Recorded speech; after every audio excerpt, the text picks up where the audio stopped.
Welcome, everyone, to Monday Night in America. It is Monday evening, September 30th, 2024. I'd like to welcome everyone out there in our chat rooms. Hopefully, you will throw out some questions to Bryan when we start rolling along.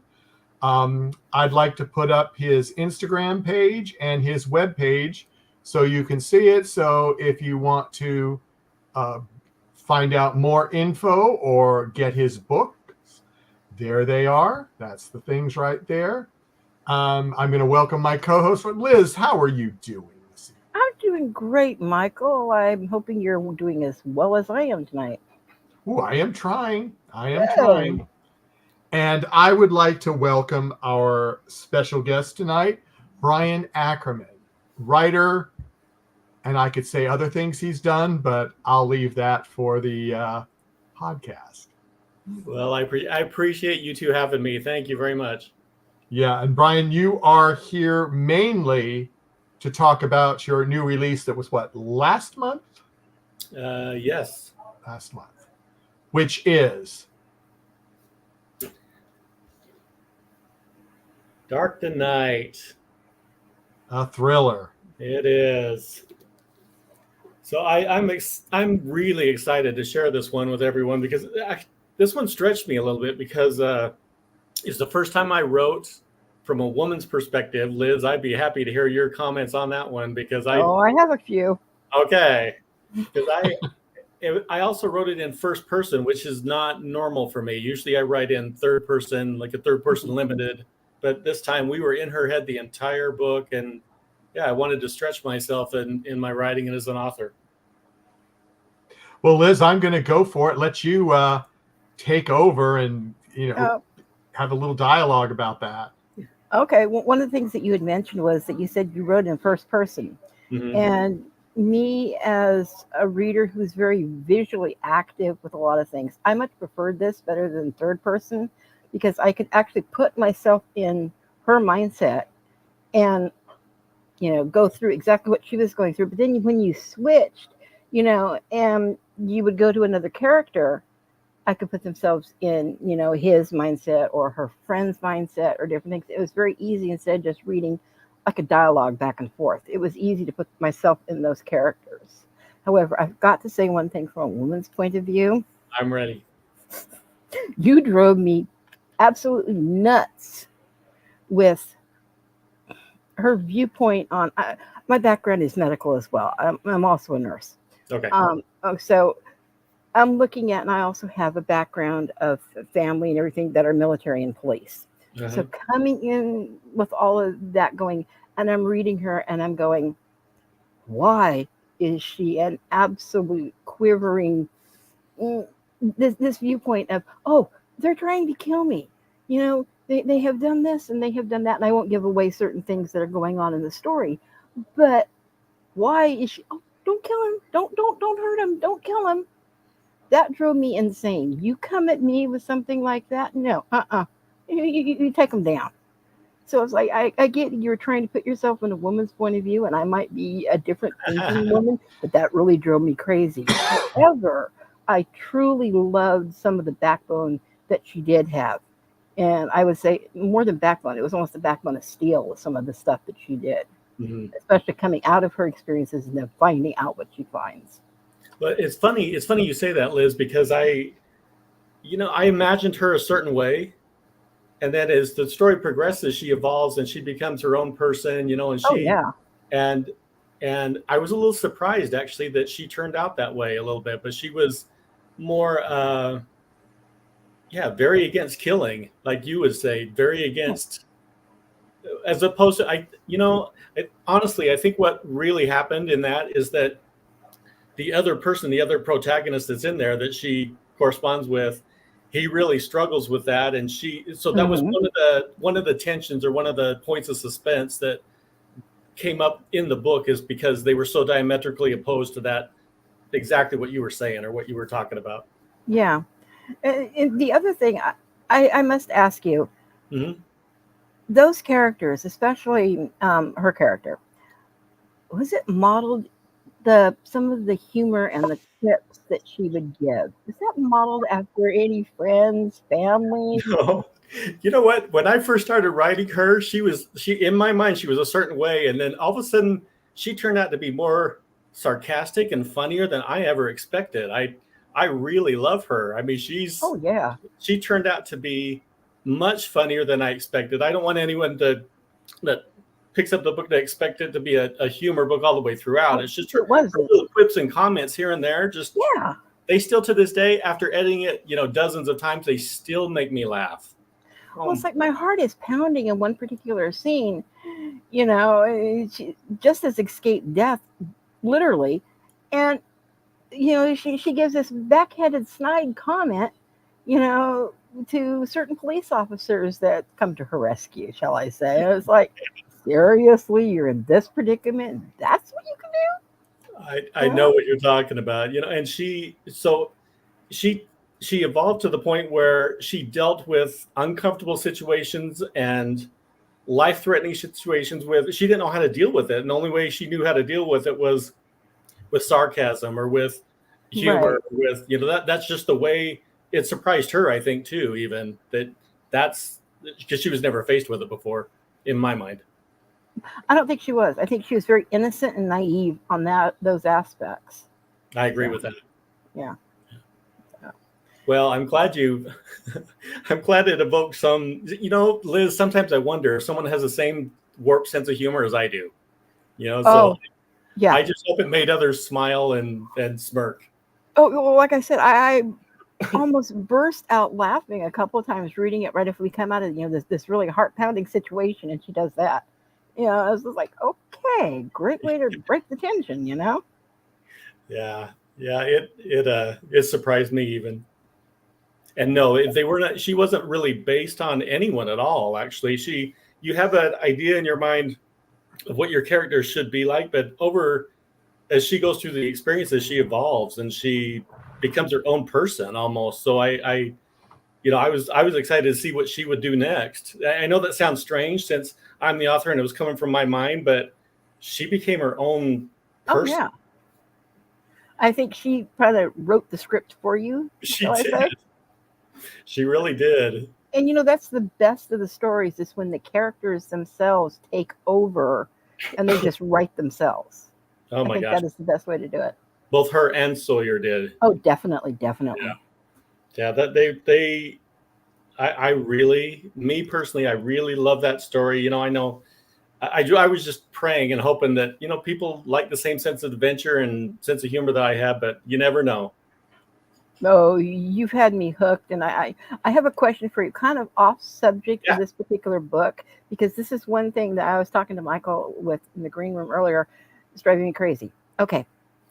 I went and I looked up all of your books, which I now own all of your books, and I'd already known a couple of them. Mm. But the one that's driving me crazy is I cannot find Lost. I know it was a limited edition. What happened to it? Is it going to be out there? So this is here's what it is. So here's what Liz is talking about for those that are watching. So we've got Lost and Missing. So this book, Lost, when I wrote it, I got a lot of complaints that it wasn't this, because this isn't a Harlequin. Here's the thing, Liz. These two books are exactly the same book. Oh, thank you. So that's what it is. And so Lost, when it came out, you were associating it too much with because back then, it's released a few years ago. Back then, it was we're associating it with the TV show Lost, because it was taking place on an island, and because there was two scantily clad people on the front, people were thinking, is there sex in there, or is it? They were linking it more to a Harlequin romance. And so what I did was change the title, change the cover. It's the exact same story, though. Awesome. That will be my next read tonight, by the way. I'm a speed reader, so yeah, I'll blow through it. Yeah, that's what I thought it was, Liz, but I wanted Bryan to say, because I remember when that happened and he told me, and I was like, my brain was kind of foggy, and I said, I'm going to let him answer that, just to say it the correct way. So. Oh, I'm so glad. Yeah, no, I remember when we were talking about, you said Harlequin romance. I went, oh my goodness, I see why you changed the. Yeah, I would too. That's what people were thinking when they saw this, is they were thinking Harlequin romance, it was given the wrong. So that's a lesson to all those listeners out there, that the cover, I mean, you judge a book by its cover. You really do. Yeah. And what's funny is I didn't even pay attention to the cover. I was reading more of the synopsis of what the whole thing was about, and that's what grabbed me to it. So, just on a side note that no one really knows, because this book, I guess people that know me would probably realize, but this book, I realized it later that it was me trying to figure out relationships, especially marriage, because I realized I have no clue what I'm doing. I don't know the first thing about relationships. You don't have classes on that, and my wife and I were struggling at the time. And so I wrote that book. In my mind, I was, but later on I realized, that's me trying to figure it out relationships. And I taught dance for a long time. So this book relates dance, how a couple moves as one. And because it's a marriage, you've got a man and a woman who are so different. Men and women they think differently. They are so different, and yet they're supposed to be one. Is that even possible? And the way that I correlated that was with dance, actually. That makes perfect sense. And it works, because that's exactly kind of what it is. The dance movements of two partners, you become fluid with one movement. Exactly right. And it works. It's so beautiful when it all works together, but there's a lot of moving parts and a lot of things. I learned a lot about life through dance, actually. And so a lot of those lessons you'll see in that book. Oh, I can't wait. Absolutely can't wait. So, Michael, we're leaving you out. Is there anything that you? Oh, no. I just wanted you to have some fun there for a little while. No. Know a little bit about your background, and there was one thing that kind of surprised me, is that you took, after you left teaching and then you left administrative work, that you decided to do airline work, and that's such a different story. So actually I was working at the university and the airline at the same time. So I was in Utah and my wife and kids were in New York, and we were spending so much money in flights. It was ridiculous. I was thinking, we got to do something, because this is just ridiculous. So I started working for the airline in my off time, when I wasn't working in my university job, because we fly hundreds of times a year. We fly so much. And so that way it was much easier for us to, to fly back and forth. And that's why. And so I retired from the airline and the university about the same time. Oh, okay. Well, that makes sense, actually, and a good use of doing both. So, yeah. Well, keeping that busy too helped me to, get over the fact that they weren't there, and, it kept me busy. You said, I read somewhere that you said that you worked on your craft, honing this craft, for about 10 years before you felt comfortable kind of releasing it out into the world. I'm going to assume every day, and like you'd already mentioned, you wrote this in first person for the first time instead of the third person with your other books. Every day, I'm assuming that you still find it a struggle to put things into different perspectives of writing and the way you learn. Or is there something specific that you feel you've got nailed right now and you don't need to worry about it?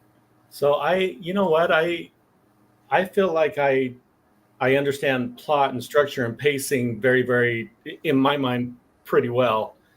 But in the beginning, I had no idea. I didn't know how to pace a book or how. I didn't know anything about writing. I loved reading. I've read my whole life. I love reading. I'm a voracious reader. I read all the time. But to be able to write, because I was working two jobs, I had limited time. And so I was trying to figure it out, and I couldn't write full time. And so it took me about 10 years for me to feel comfortable with, okay, I think I can develop character pretty well. I think I can. And then you write it, and then you figure out, wow, I still got a lot of work to do, because there came a lot of editing after that. I realized.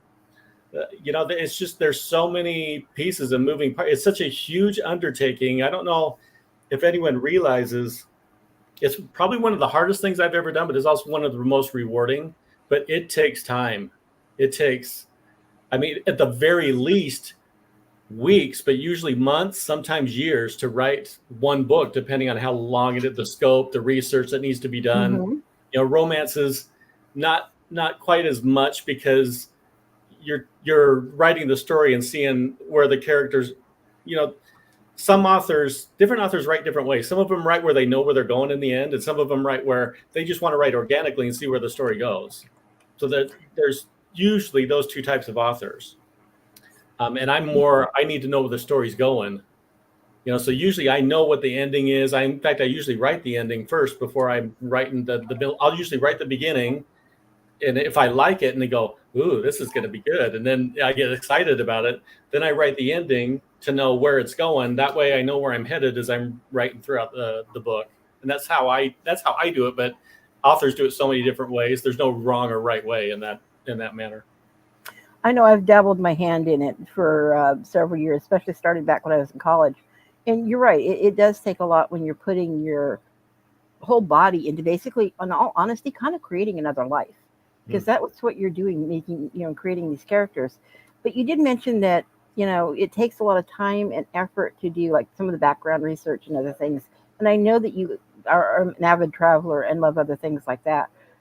But one of the things I loved reading as far as some of your stuff is you put such graphic description to some of your places and some of the landmarks that even though I haven't actually physically been there, I can picture it perfectly. So to the point. I appreciate that, Liz, because that's one of the blessings about being able to fly wherever is I do go to those places and I study them because I want the reader to feel like they're there. So you don't know how much I appreciate you saying that. Oh, no, it should be more me as the reader saying thank you for taking me on that trip. I really appreciate that part. Well, good. Yeah. Good. Where was this book set, Bryan? Dark the Night is basically, it's mainly in Washington, D.C. That's what I thought. But it also takes place in there's a little couple chapters up in Maine and then some in Boston. But so it's mainly Washington, D.C. and Boston. Mm-hmm. And I've traveled to all those places, because you never know. Like with this book, so these books right here, Atlantis, they took me so long to write because what irritates me more than anything about Atlantis stories is usually authors will take one little thing that Plato wrote, because Plato is the one that brought up Atlantis and introduced Atlantis to the world.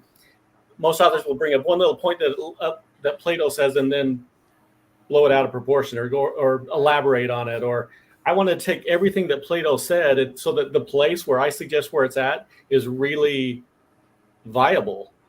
Oh, yeah. And so I've been to some of these places that are, because here's the 2 Atlantis books so far. I'm writing the 3rd one right now. The last one in the trilogy I'm writing right now. But there's some places that are way out of the way. I mean, I had to go on a prop plane to be there, but I have been to those places. That's amazing that you're able to do that. And speaking of, the Atlanta series, I really love your professor's viewpoint of Plato and the way he was getting after his students. Well, no, I'm not going to give you the answers. I want you to tell me what you think it was, And I like how he pulled that out of his students. And I like how you put that in. And I could see you with your university background using a lot of that. Teaching in the university. Yeah, that comes from teaching at university for a long time. I ended up in administration, but I taught for a long time. And so I can tell very easily. And I do there's a big difference between, I loved it when teachers made me work it out because then I was learning and you could apply that out in the world, otherwise, rather than just reciting answers, for a test. Exactly. Yeah. Make them think for themselves and actually work out problems. Yeah. Yeah. And he that character, you're talking about Professor Reed Robinson. Yes. Very much that way. Yeah. Yeah. I loved him too. He's probably he's the first character that I started with and wrote. And so I relate with him a lot. So there's a lot of me in him. when I was reading the first one, Edge of Atlantis, I definitely could tell with some things that I had already read and knew of your history about. It's like, yeah, that's a good, representation of a lot of you in there. Yeah, So, and I love, love, love, love the type of thrillers that are treasure hunt type thrillers where mhm. you gotta think and figure things out, and that's very much what the Atlantis trilogy is. It is clues you're trying to follow, trying to Oh yeah. figure things out and what's going on and using your brain. I think I mentioned to you also off screen that one of my favorite authors is kind of along that same genre, and that's Clive Cussler. Mhm. And that's what got me to want to read this. That was actually one of the first books of yours that I read, and I'm like, oh my god, this man is phenomenal, and right up there with some of the best as far as I'm concerned with how he takes you down different twists and turns. And some of the stuff you don't see coming, some of the stuff it's like, okay, is it there? Is it really coming? And then boom, it's there. Or shoot, he had me completely fooled. I was not expecting that. Yeah, that's the hardest thing as an author, actually, because readers are really smart. I mean, especially ones that have read a while, they can see things coming and they're looking for it, and that's part of the fun though as an author too, is trying to take the reader. You're trying to give the reader what they want in a way that they don't see coming, really. Yeah. So, and it's kind of fun, for hopefully for the reader too. For that, those are the types of books that I like, though. And getting back to that, with Dark the Night that you had that just came out, you did that with me. There was a couple things I pretty much had figured out with, kind of certain leads, but there was a couple that I'm like, oh, I did not see that one coming. That's great. I would love to Yeah. talk about that on camera, but I don't want to ruin any. Yeah, I don't either. That's why I got, yeah. Because there's a couple scenes in there that, I mean, still to this day, they make me laugh, and they make me tense up, and like, oh my goodness, how in the world is she going to get out of this? I do have a question with that. Will there be a sequel? So I hadn't planned on it, but I love these characters so much that there might be. It depends on if the story develops, because I ended it in a way where there could be a sequel. Yeah, exactly. You kind of left it, I wouldn't say open ended, but there's a possibility to put something Exactly. And I'm glad I did that because I hadn't planned on writing a sequel to that. But these characters really, I love these characters, and if it lights a fire in me, because I always write what I want to write. That's how come I didn't write Atlantis one right after the other. I needed kind of a break after all the research and all the thinking and so whatever I'm most passionate about at that time, because I'm going to be with those characters for a long, long time, months. So now I'm trying to release a book once a year, every year. And I'm going to be with those characters a long, and I have to enjoy it and love them and enough to surprise the reader too. And so I wasn't going to, but there might be. I'm not going to say there is, but there's a possibility. I will definitely be first in line if there is. Trust me, because like I said, it left me craving more from these characters. And that's exactly what you want as an author and a reader, because that's what I want when I'm reading. I want to be craving more. I want to be satisfied at the end, but craving more. Exactly. It's like it was a satisfying ending, but we can get more. We want more. Right. Yeah. So Bryan, you said, oh, sorry. So you're writing the new third installment of Atlantis. I am. You may write a sequel to this. Is there anything else in your head that you are thinking about, that you have traveled to? Just give us the location, and so you don't give the story away. Do you have something? I'm seriously thinking, because it's evolving in my head and coming up in my head, but it's Japan mainly. Oh. That would be interesting. Well, so you're going to be learning Japanese or no? Probably not, but I'll definitely be traveling there. So I for me, I need to know first the world that I'm going to be writing in. There's a world like Atlantis. It was the world of Plato. The world of philosophy, the world of Atlantis has so many questions, that people claimed it's just a teaching tool from Plato. It doesn't really exist. And then there's been expeditions. The Nazis were looking for it, the Himalayas, for heaven's sakes. So, I mean, there you got both sides. I love it when there's two sides, like science and religion. There is so much that you can argue about that, or the new and the old, or there's just the yin and the yang of it, basically. Yeah, when there's a contrasting world, an interesting world. Yeah, it excites me, and there's a lot about Japan that excite me, actually. Oh, definitely. My little wheels are turning and turning with all the different things that you could possibly do. It's like, no. Okay, now, when did you say those are going to be out? In probably the next 3 or 4 years, we'll have a nice, set, and I can enjoy myself. So, I'm planning on, this last one I released in August. Mm-hmm. This third one of the Atlantis trilogy to wrap this up, because it was such a intensive, research-heavy books. Those are really, really accurate, though. When you read those, everything that's in there, Plato either. Yeah. So, and no one has ever seen, of the hundreds, possibly thousands of locations that people have suggested for Atlantis, no one has thought of where I claim it is. And so I was just following what Plato said. Yeah. Kind of following what he did and his clues, and it worked out so well. I've realized that the more you research, the luckier you get, because you start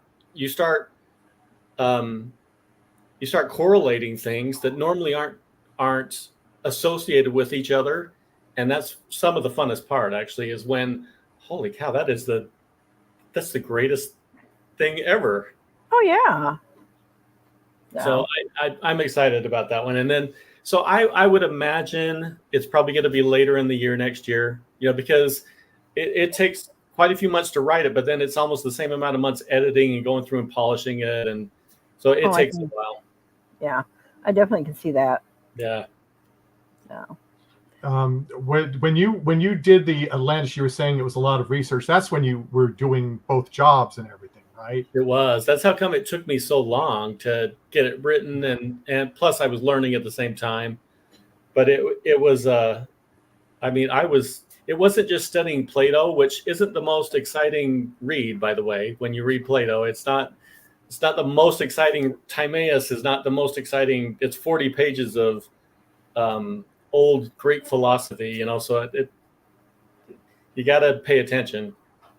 Not a fast read, then. No, not at all. Not at all. It's not like nowadays, in our environment, we're so entertain me now, keep my attention now, because I would have a hard time. Some of the books that were written 20, 30 years ago, they start out a little bit too slow now, and they probably wouldn't make it. But I don't know. You got some of the classics that'll always be classics and always be. Definitely. Yeah. But it's interesting how writing's evolved. Definitely.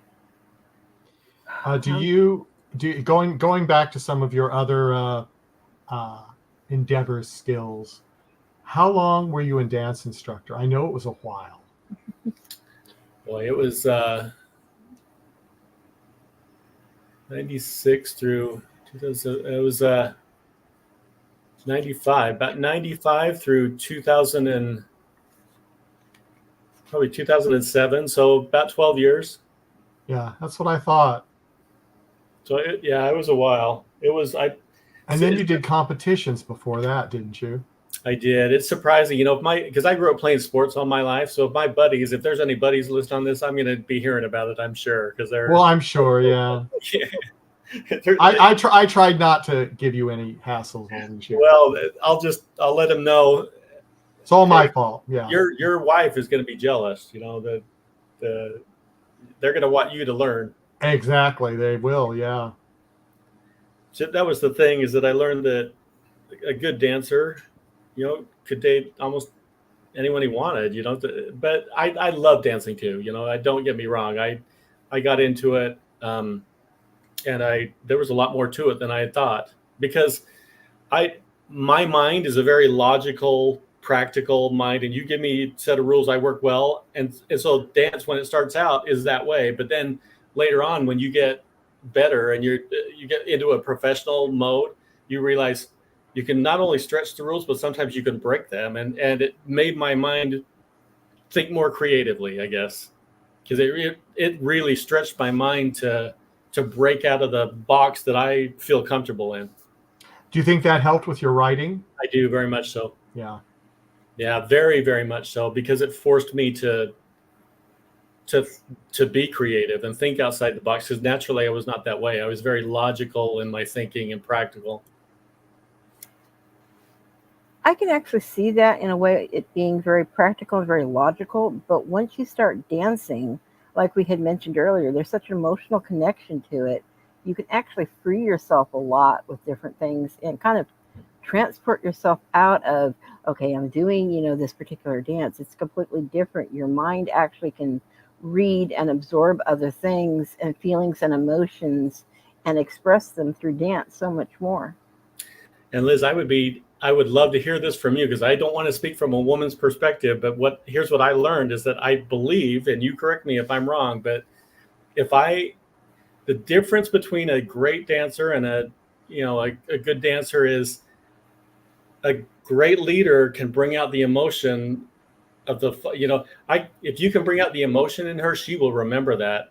She won't remember the dance steps or what you did, but she will always remember how you made her feel on the dance. Exactly. It's a very emotional experience. Exactly. And even if maybe something in the dance doesn't go exactly right, if it's full of emotion, that will be the most winning and thing that she will remember forever. And that's a good life lesson too, Liz, that you bring up, because if something doesn't go right, it's how you cover and react to it. And because it can turn out to actually be a good thing when you mess up. And it's the same in life. Sometimes we get down on ourselves when we mess up, but actually sometimes those could be, because sometimes you create new moves when you do that, when you're doing dancing, and in life, that's some of the things in life that it's a good life lesson there. I learned so much about life through dance, I can't even tell you. Well, that's good. I'm glad I brought that up, because I know that dance was a big part of your life for a long time. Yeah. And then you started writing. You'll see a lot of that in this book, Liz.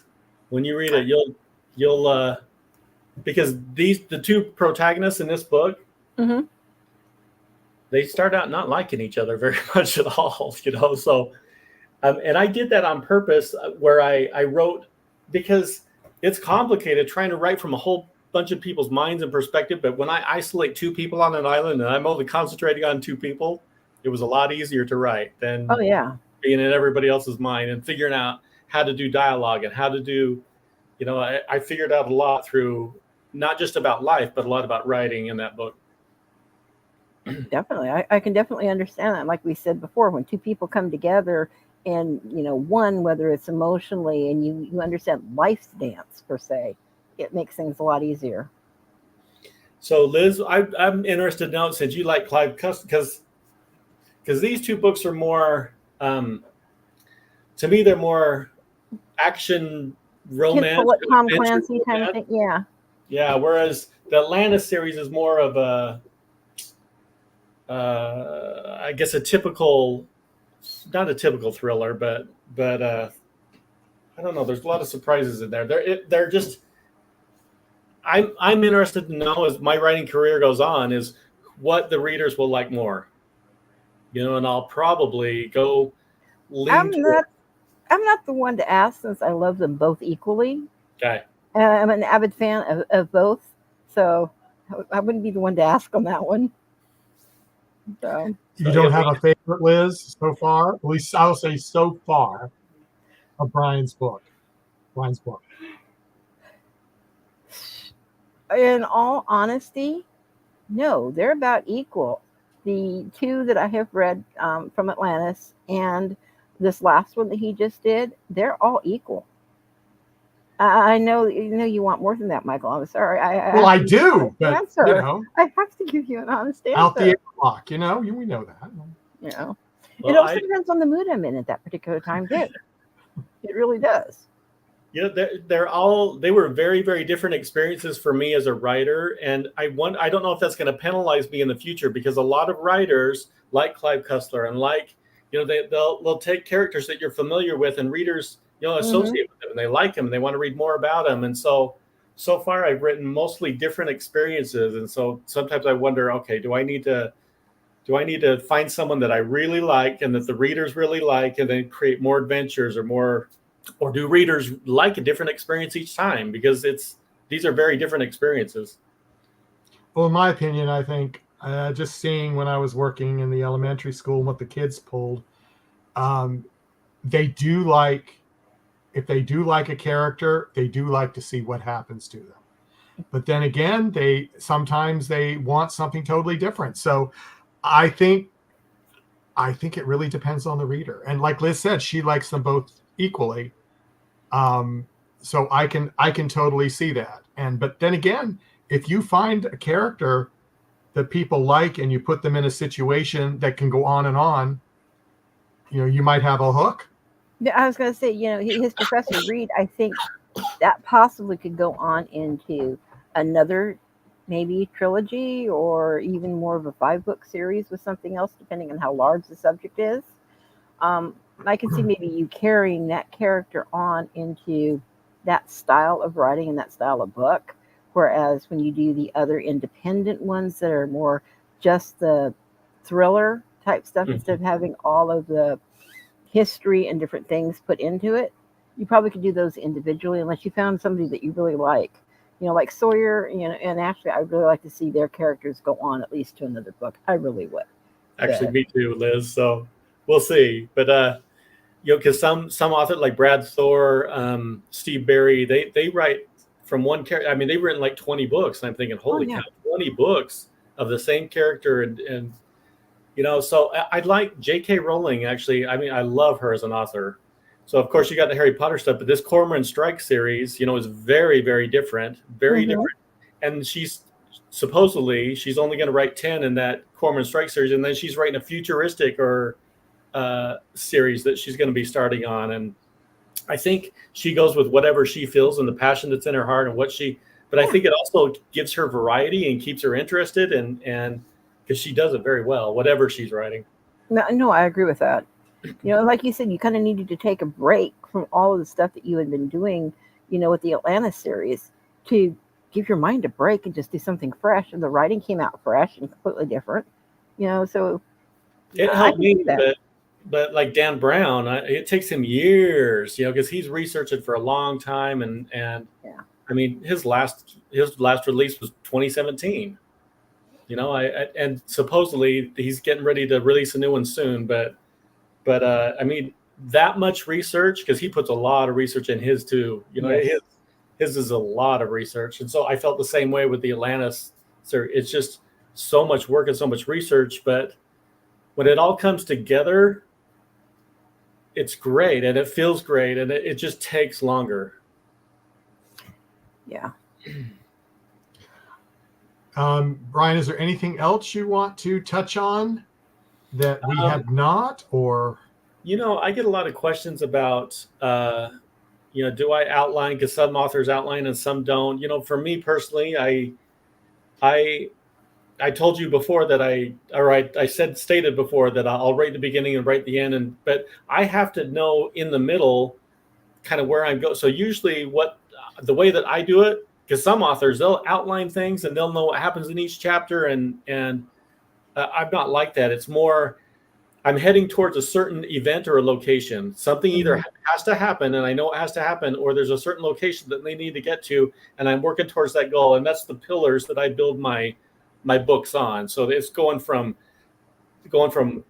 either one place or event to another, until I get to where I know they need to go in the end. And I get a lot of questions about that, about, how far do you outline, or do you outline, or so hopefully that helps for anyone that's out there listening. No, it definitely helps. So, because I mean, but then again, there's no right or wrong way. That's just what works for me, what I do. But each author is different. I mean, there is no one way to write. Can you write 2 books at the same time, or do you have to concentrate on just one at a time? No, I can't. Well, usually the excitement that's within me is usually with one. And so usually what happens is I am done with one, but while I'm editing that one, sometimes I'll be writing another. But if I'm never writing 2 stories at the same time. The only time they cross over is when I'm editing one, because I need some, because it takes a lot of emotional energy to write a book, and sometimes I'll need a little bit of a break or relax, and so I'll go to edit the other one because that's already taken place. I just need to clean it up, and so so I know some authors do, but yeah, I couldn't do that because I'm emotionally invested in one story, and I'm not like I think a woman could probably do that because they're multitaskers to the core, but I couldn't. I concentrate on one thing at a time, and I'm there. Well, I can concentrate on multiple things at a time, but if I'm invested in one certain project, or with different things like my child, or like you said with the book that you're writing, your focus is all on that particular thing. Yeah. For me, I have to ask you a question along those same lines. Yeah. Okay. Who or which book do you think is your favorite book or favorite characters, or do you have them? Usually it's the one that I'm currently writing, but but this one that I just finished, that just released last month, I mean, here's how I know when I feel it's good is when I can't get I go back and reread it, because a lot of times I'll read a novel and then I'm good. Mm-hmm. But it's those novels, they're rare for me. When I go back and I want to read it again and laugh again and experience it again and see if I can find out, the clues or what was happening, that's when I know the book is good. To me, yeah, for me. Yeah. And different readers read differently, but this one still after even months, you'd think I'd be tired of it and ready to move on and write another one, and which I am writing another one, but I still think about that one and makes me laugh, and so that's when I feel like, ooh, I've got something there. Hopefully readers feel the same, but we'll see. And is that why you really were thinking about a sequel, so Liz will be happy? Well, that, and because I felt like Liz, I really love those characters, and I was like, man, maybe I think I need to maybe keep going with their story, because there's more that I left it just open enough where some can be. I mean, it's got a satisfying ending, but left it open enough where there's definitely more story that can take place. Mm-hmm. Definitely. Well, that is cool. But anybody that is in the chat room, and if they want to ask a question, you've been very quiet, and I don't like that. But if you'd like to ask a question for Bryan, we're going to be wrapping up in about 5 minutes, so please post it in there now so we can get it up live. Well, let me ask you this, Bryan. Go ahead. Since your newest novel takes place in DC, and I know you lived a while in DC when I met you, but you'd come back after that. So did that help you in remembering some things with the settings, or did you try to do it from memory from, I will not say how many years ago it was? No, it was mainly from memory, because Washington DC has changed so much over I had trouble finding some of the places that I knew before, so it's just everywhere is like that, just places grow organically and naturally. And it was mostly from memory, to answer your question. Yeah, that's what I figured, but it's, you never know, because I know you've been back a couple of times, and I remember the last time you were here, I was driving around and you just didn't know where we were. Yeah, that's right. I was like, holy cow, I'm lost.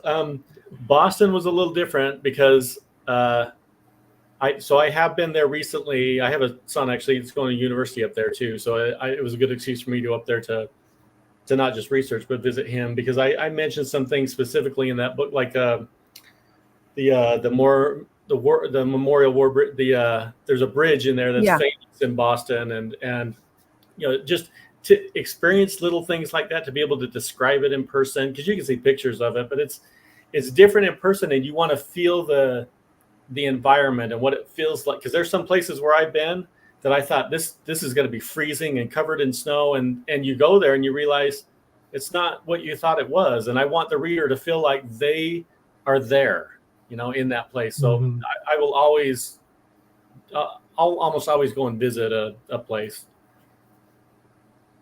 Well, that is good. And it's good that you can do it, and you have the opportunity to do it. Yeah, I'm And lucky. now you have the time Yeah. to see a few of the other places, so you can expand your repertoire on books. Well, and that's locations. part of the reason why I travel too, is because I think, oh, this would be great in a novel here. Because so my boys and I, we went to Greece for a little while, and I went to Egypt and Jordan and Costa Rica, and I went to Cuba actually last year because just to experience different places and to get some feeling, can a story take place here? I mean, a story can take place anywhere, but I need to feel it and feel excited about it. So will you do a book based in Cuba and do it in Spanish, or no? No, because my readers are mainly English speaker, even though that I speak Spanish, I think though I'm sure there's going to be some Spanish characters coming up, but it'll always be in English. It'll be in English. Okay. Yeah. I was seeing if you were really going to expand your No, horizons. I don't feel that comfortable with Spanish. Oh, okay. Okay. Well, last chance for anybody in the chat room if they want to throw a question out to Bryan. But if not, we'll be. Liz, do you have any final statements, comments, No, observations? Or did I take your last question away? No, you took my last question. That was Yay! your first I'm question. so happy I did. Yes. I figured I needed to give you a chance to talk since I'd been blabbing through this whole thing. I know. That's why I took your question. Yes. I just wanted to thank you two for having me on, and it's been a treat and a pleasure, and thank you for the opportunity. Oh, you're welcome. Thank you. Bryan. Yeah, thank you is the truth. But everyone, if you missed most of it, it's still up there with the links. You can look at it later, and Bryan's webpage and his Instagram account are up there, so you can contact him and tell him you saw him on our program Monday Night in America on NDB Media, or you can just not tell him and just buy all of his books on Amazon and everywhere else that they're available. As a and side they note, will hook you. I interact more on Facebook. Just on my webpage, I've got the links at the bottom, the social media pages, and I interact more with Facebook if people interact. I wasn't sure about that. I should have asked you before. Oh, that's Anyway, but everyone, thank you for coming, and we will see you next time. Bye-bye, everyone. Bye.